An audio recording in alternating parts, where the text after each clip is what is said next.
אני רוצה לפתוח עם סוגיה מאוד משמעותית שנקראת אגדת דוד והתהום. אחת האגדות בתלמוד שבעיניי הן האגדות המכוננות בהבנת הדברים כפי שאני אוהב להסביר אותם לפחות. כן.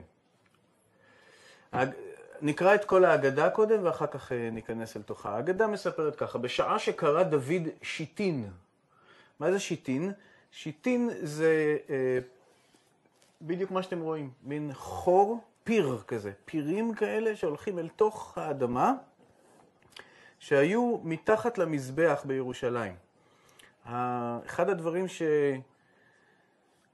שדוד יכול היה לעשות, זה להכין את כל היסודות למקדש. על דוד נאסר לבנות את המקדש, כידוע. דוד רצה לבנות מקדש ונאסר עליו משמיים. למה? כי ידיו מלאו דם, כי הוא היה איש מלחמה. ולכן נאמר רק בנך, שלמה, יבנה את המקדש. אבל דוד ניסה לעשות מה שהוא יכול. חלק מזה הוא הכין תוכניות לבניין המקדש. זה הוכן בימיו, חלק מהתוכניות. וגם לפי האגדה לפחות, הוא חפר את השיטין, שזה פיר, שהיה מתחת למזבח, ככה שכשהיו מנסחים על המזבח יין ומים ודם, הנוזלים היו חודרים אל התהום. זה היה בעצם מזין אל תוך לב האדמה. זה היה נכנס עמוק, עמוק, עמוק, עמוק, עמוק. אז האגדה מספרת מה קרה כאשר דוד קרא את השיטין, חפר את השיטין. צף ועלה התהום וביקש לשטוף את העולם. זאת אומרת, הוא חופר בורות אל התהום, וברגע שהוא מגיע אל התהום, עולה התהום ומבקש לשטוף את העולם. מי התהום עולים וכמעט הולכים לעשות הצפה העולמית. אמר דוד, האם יש מי שיודע אם מותר לכתוב את השם המפורש על חרס, ונשליחנו לתהום וינוח? דוד יש לו הנחה אפריורית. איך אפשר להתמודד עם ההצפה של התהום? אם נכתוב את שם הוויה, י' ה' ו' ה', נכתוב אותו על חרס, נשליך אותו לתוך הבור הזה, התהום ירגע וינוח. אנחנו לא יודעים מאיפה דוד היה לו את הידיעה הזאת. מה שהוא לא ידע זה אם מותר לעשות את זה, אם זה בסדר לעשות את זה. לא היה מי שאומר לו דבר. אמר דוד, כל מי שיודע לומר ואינו אומר, יחנק בגרונו. כן, דוד היה בחור עדין. נשא אחיתופל קל וחומר בעצמו. אחיתופל נחשב כאחד היועצים של דוד, והוא אומר, הוא עושה שיקול תלמודי. קל וחומר זה נקרא. ומה לעשות שלום בין איש לאשתו, אמרה תורה, שמי שנכתב בקדושה יימחה על המים, לעשות שלום בכל העולם כולו, על אחת כמה וכמה. מה כתוב כאן? זאת אומרת, יש פרשה, פרשת סוטה, שירי אם תקליקי תבוא, הפרשה הזאת, שבה פרקטיס מאוד, שהרבה פעמים הוא מזעזע אותנו, הוא בעייתי, פרשה בפני עצמה שצריכה התייחסות, אני לא אכנס כרגע לכל העומק שלה, אבל בתורה יש איזושהי פרשה שאומרת כאשר בעל, מה קורה כאשר בעל חושד באשתו, שהיא שכבה עם איש אחר. נכנסת בו רוח קנאה וקנאה את אשתו. דרך אגב, התלמוד מתלבט, האם הקנאה הזאת, רוח קנאה כתוב, האם רוח קנאה היא רוח טהרה או רוח טומאה? מחלוקת בין החכמים בתלמוד. כולנו מכירים את הרוח הזאת, רוח הקנאה. החכמים בתלמוד חולקים בדעתם. יש אומרים שזה רוח טהרה, הרי הוא רוצה שהחיים יהיו טהורים, ויש אומרים לא, הקנאה היא רוח טומאה. מכל מקום, כאשר נכנסת ברוח טומאה, רוח קנאה, כן, כאן אמרתי את דעתי בעניין,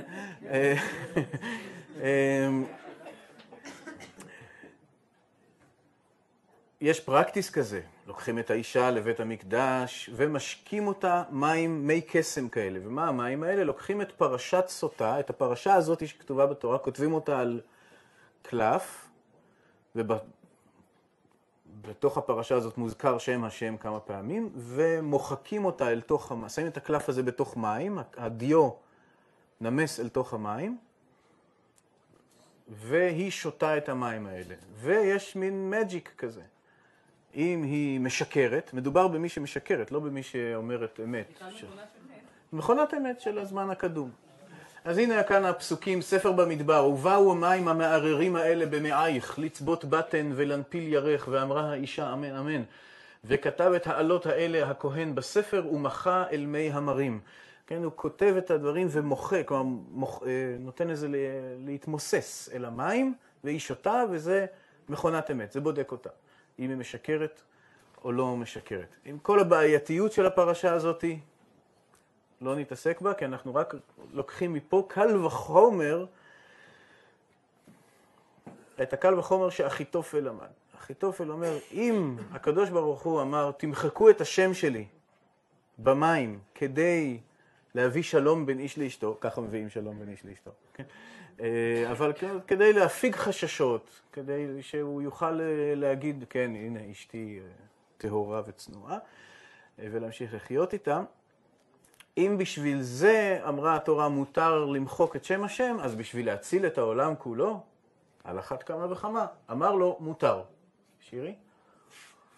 הנה. שליחו את שם השם אל תוך התהום, ירד התהום 16,000 אמות. כאילו המים נסוגים. 16,000 אמות. כמה זה אמה? אמה זה בערך חצי סנטימטר. אמה זה זה. המידות הקדומות, אני לא יודע מי המציא את המטר. נפוליאון? כן. על פי מה? על פי משהו, איזה... whatever.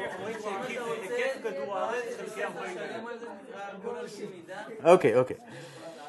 סבבה. המידות הקדומות הולכות לפי מידות הגוף. זאת אומרת, בתלמוד מודדים הכל לפי אצבע, אמה, של אדם ממוצע. מכאן אנחנו גם יודעים שהמידות שלהם לא היו בדיוק בזה. כן, אדם ממוצע. אז מה זה אמה? אנחנו קוראים לאצבע הזאת, אנחנו קוראים הרי אמה. למה? כי אמה היא מהקצה של האצבע הזאת ועד המרפק. זו המידה שנקראת אמה. more or less חצי מטר, פחות או יותר. אז 16,000... 8 קילומטר. אמה? 8 קילומטר. ירדו מהתהום 8 קילומטר למטה. כשראה שהוא יורד הרבה, אמר, כמה שהתהום קרוב יותר, תהיה האדמה רטובה יותר. דוד מבין שזה לא עסק שהתהום יורד יותר מדי עמוק. הוא אומר, האדמה צריכה להיות לחה. עכשיו הוא עסק, טוב, עכשיו צריך להחזיר את המים. הוא ככה עובד כן בבלנס, איך מחזירים את הבלנס למקום הנכון? השאלה הגדולה, איך משיבים את הבלנס, את האיזון הנכון? אמר 15 שירי מעלות, והעלה אותו 15,000 אמות, והעמידו בעומק 1,000 אמה. דוד, הפרקטיס שהוא עושה כדי להעלות את המים, זה לשיר. והוא שר, הוא לא סתם שר שירים, הוא שר שירים שנקראים בתהילים שירי מעלות. בספר תהילים יש רק 15 שירים שנקראים שיר המעלות, או שיר למעלות. כן, חלקם מוכרים כי הלחינו אותם. שיר למעלות, אשא עיניי, זה אחד מהם. נכון? אבל יש 15 כאלה, ודרך אגב, במקדש, בבית המקדש, בארכיטקטורה של בית המקדש, היו 15 מדרגות. מדרגות בשפה הקדומה נקראות מעלות. הדבר הזה שעולים בו. אז שירי המעלות, על פי הפשט, זה היו השירים שהלוויים היו עומדים על המדרגות האלה, זה כמו אמפיתיאטרון כזה, והקפלה הייתה שרה. אלה השירים שהיו שרים על 15 המדרגות, לפעמים תוך כדי טיפוס או ירידה. זאת אומרת, המקהלה כאילו באופן דרמטי יורדת במדרגה, שר השיר, יורדת מדרגה, שר השיר. אז אלה היו שירי המעלות, אבל האגדה כאן מספרת שהם נוצרו כדי להעלות מחדש את המים, וכך דוד מוצא את האיזון הנכון בין הצורך שהתהום לא תציף, ובין הצורך שהאדמה לא תהיה יבשה.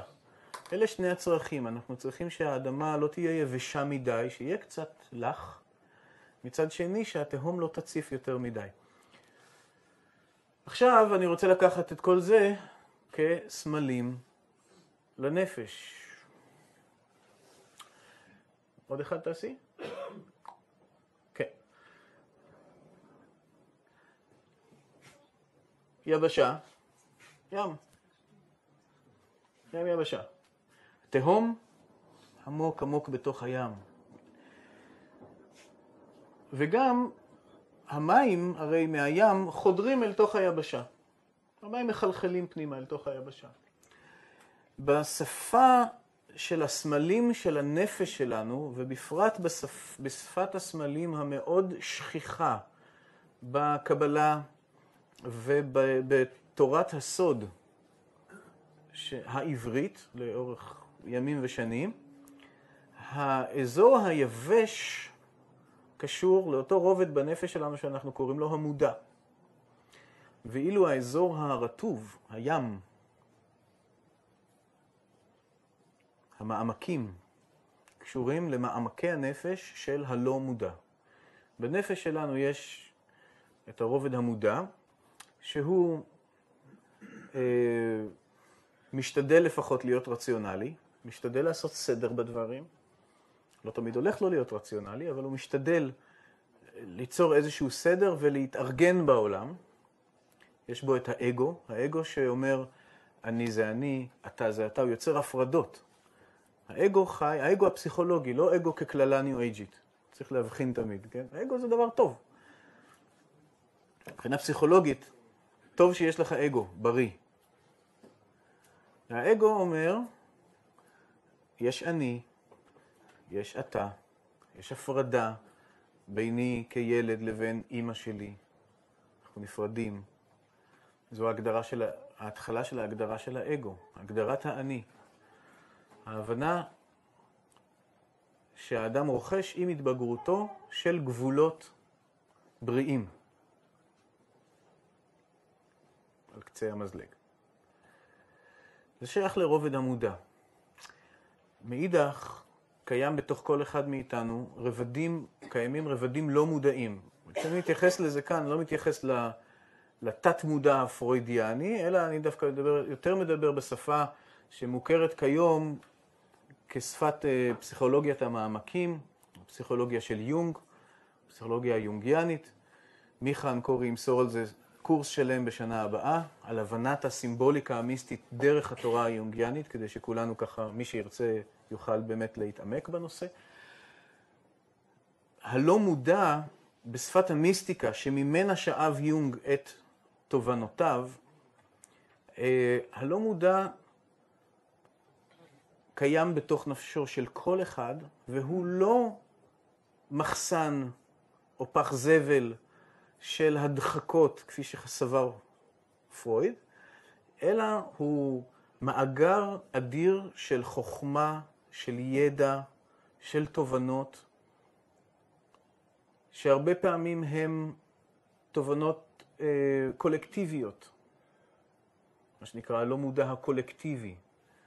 באגו שלי נפרד, אני מוגדר, זה אני וזה אתה, אבל ברבדים של הלא מודע אנחנו מחוברים הרבה יותר. ולכן ברבדים של הלא מודע אנחנו יכולים להיפגש, הגבולות בין אני לאתה, ביני לבין העולם, מטשטשים, והשפה של הלא מודע היא שפת הסמלים. או כפי שאנחנו נוטים לקרוא לה על פי ספר תהילים, על פי פירושו של דוקטור מיכאל פרסיקו, אבא של תומר פרסיקו, שפת לא ידעתי. בתהילים יש פסוק שאומר, שפת לא ידעתי אשמה. במזמור ליוסף, ליהוסף.